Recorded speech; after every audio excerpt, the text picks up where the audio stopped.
अस्सलाम वालेकुम गाइस, कैसे हैं आप सब। तो welcome back to my channel. आज हमारा जो टॉपिक है वो है flow chart. Flow chart is a combination of two words, flow and chart. Flow chart is a diagrammatic representation of logarithm. Flow chart हमारे पास टू वर्ड्स का combination होता है। यहाँ से आपको देख के पता लग रहा है फ्लो और chart.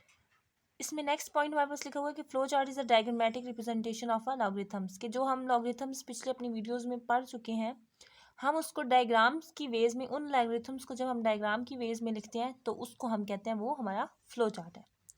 Flow chart consist of different samples to display information about any program. Each of this sample is linked with arrows to show the flow direction of the process toward the solution.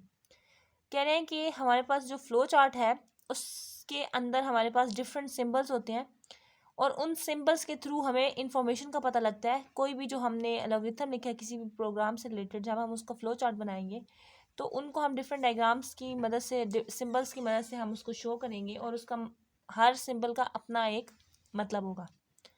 अब हम उन symbols को arrows की मदद से आपस में जोड़ते हैं, ठीक है। और एरोज हमारे पास जिस डायरेक्शन में जा रहे होते हैं वो दरअसल हमारे पास डायरेक्शन होती है कि वो प्रोसेस हमारे पास सोल्यूशन की तरफ जा रहा है।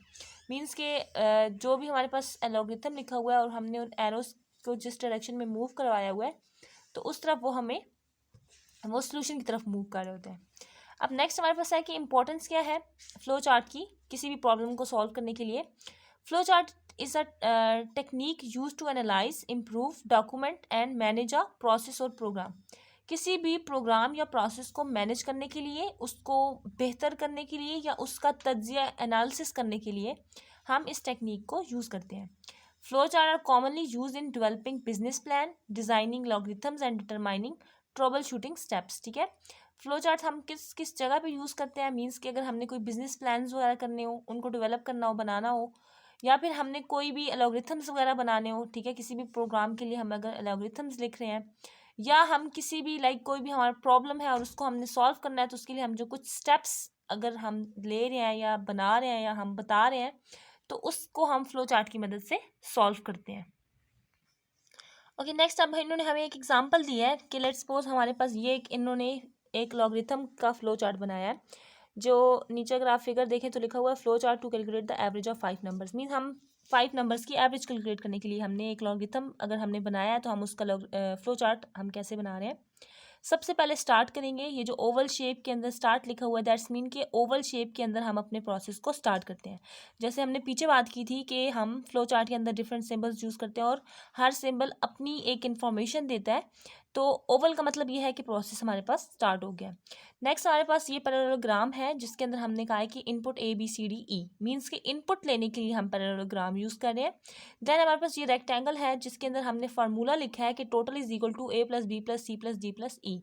मीन्स के हमने टोटल एक हमारे पास वेरिएबल है और उसके अंदर हमने ये जो 5 नंबर्स लेंगे उसको आपस में प्लस कर देंगे, ठीक है। और फिर हमारे पास एक और वेरिएबल है जिसको हमने कहा है एवरेज और उसको हमने टोटल जो भी हमारे पास आंसर आएगा उस पर 5 को डिवाइड कर देंगे कि हमारे पास जो प्रोसेस चल रहा है वो रेक्टेंगल्स के अंदर चल रहा है।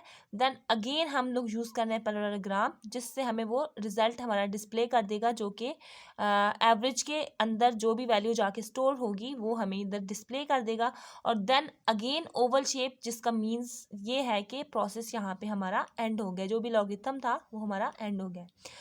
अब हमने जब इस लॉगरिथम को फ्लो चार्ट की मदद से लिखा है या दिखाया है या सॉल्व किया है या बताया है तो उसमें ये होगा कि हमारा जो प्रोसेस है वो हमें समझने में और ज़्यादा आसानी हो जाएगी। तो इसी वजह से हम अब फ्लो चार्ट अपने डेली लाइफ में भी यूज़ करते हैं, जैसे बिजनेस प्लानिंग वगैरह के लिए हमने पीछे देखा है, जिससे हमें ये होगी कि हमारा जो भी प्रॉब्लम होगा उसको समझने में आसानी होगी।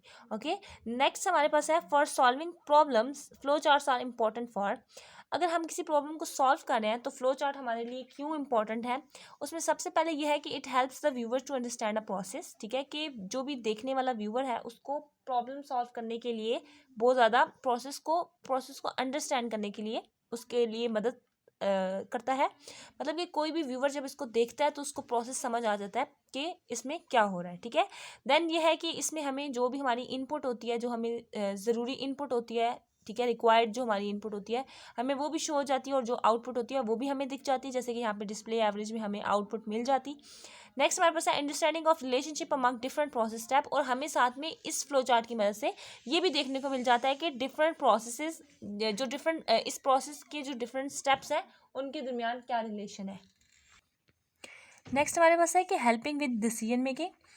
अगर हम कोई भी डिसीजन ले रहे हैं किसी भी प्रॉब्लम को सॉल्व करने के लिए, हमारे पास अगर डिफरेंट मेथड्स हैं और हमने लाइक देखना है कि कौन सा मेथड सूटेबल रहेगा, तो उसके लिए ये हमें उस मेथड को सिलेक्ट करने के लिए, डिसाइड करने के लिए कि कौन सा मेथड हम यूज़ करेंगे किसी भी प्रॉब्लम को सॉल्व करने के लिए, उसके लिए हमें फ्लो चार्ट बहुत ज़्यादा हेल्पफुल होता है।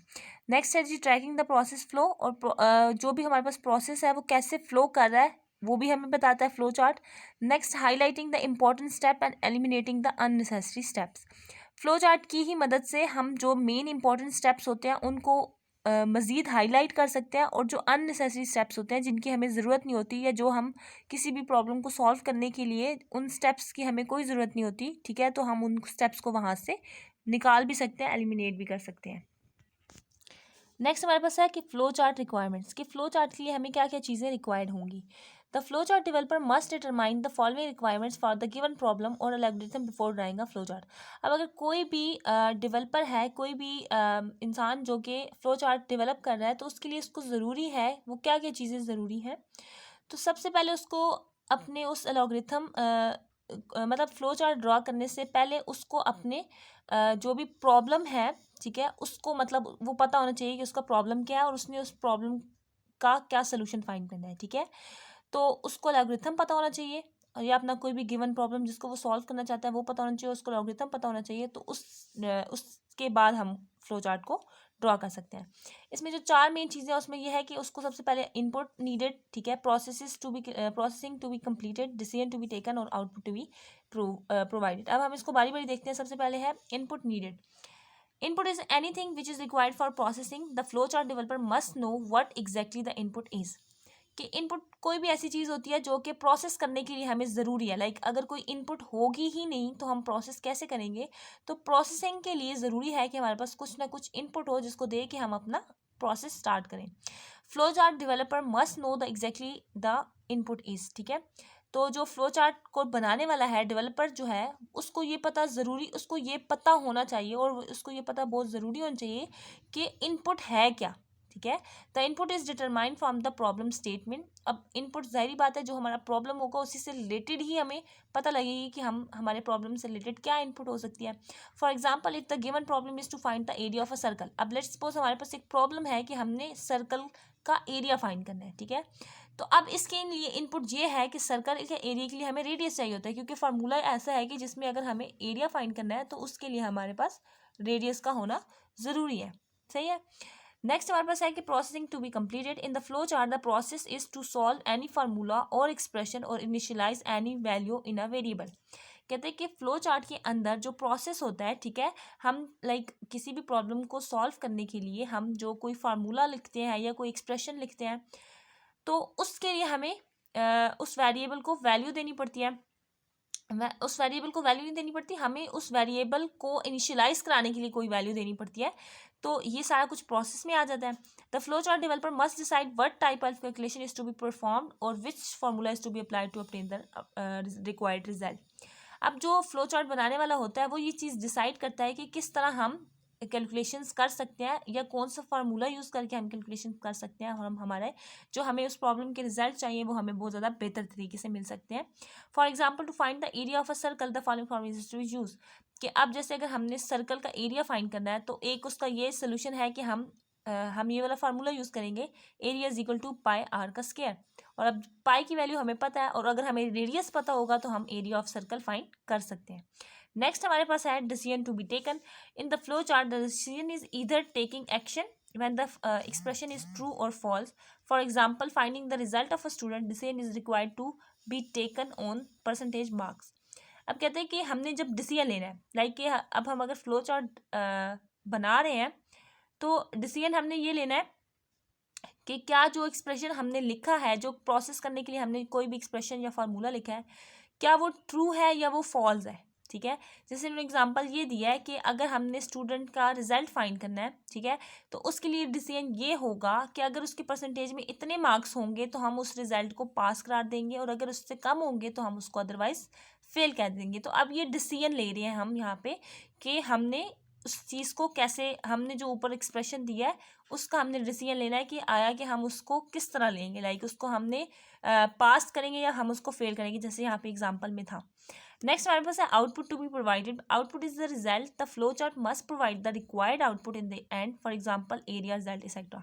कहते हैं कि आउटपुट वो रिजल्ट होता है जो हमें हमारे फ्लो चार्ट के एंड पे मिलता है, जो हमने ऊपर उसको प्रॉब्लम के अकॉर्डिंग सॉल्व किया होता है, तो उसका हमें एंड पे रिजल्ट मिल जाता है, ठीक है। और ये हमारे लिए ज़रूरी होता है, फ्लो चार्ट जब हम ड्रॉ करते हैं तो उसके लिए ज़रूरी होती है कि हम एंड पे आउटपुट भी बताएं कि आउटपुट क्या आई है। जैसे कि ऊपर की दो एग्जांपल्स के अकॉर्डिंग इन्होंने यहाँ पे एरिया और रिजल्ट इस वजह से लिखा है क्योंकि यहाँ पे हमने एरिया और रिजल्ट की एग्जांपल ली थी, तो इन्होंने आउटपुट में भी एरिया और रिजल्ट को कहा है कि डिस्प्ले कर दो, लाइक इधर से जो एरिया की वैल्यू आएगी या जो रिजल्ट की वैल्यू आएगी वो हमें यहाँ पे डिस्प्ले हो जाएगी। गाइज ये हमारा आज का टॉपिक था, तो उम्मीद है आपको समझ आ गई होगी। तो नेक्स्ट वीडियो में दोबारा मिलते हैं, तब तक के लिए अल्लाह हाफिज़।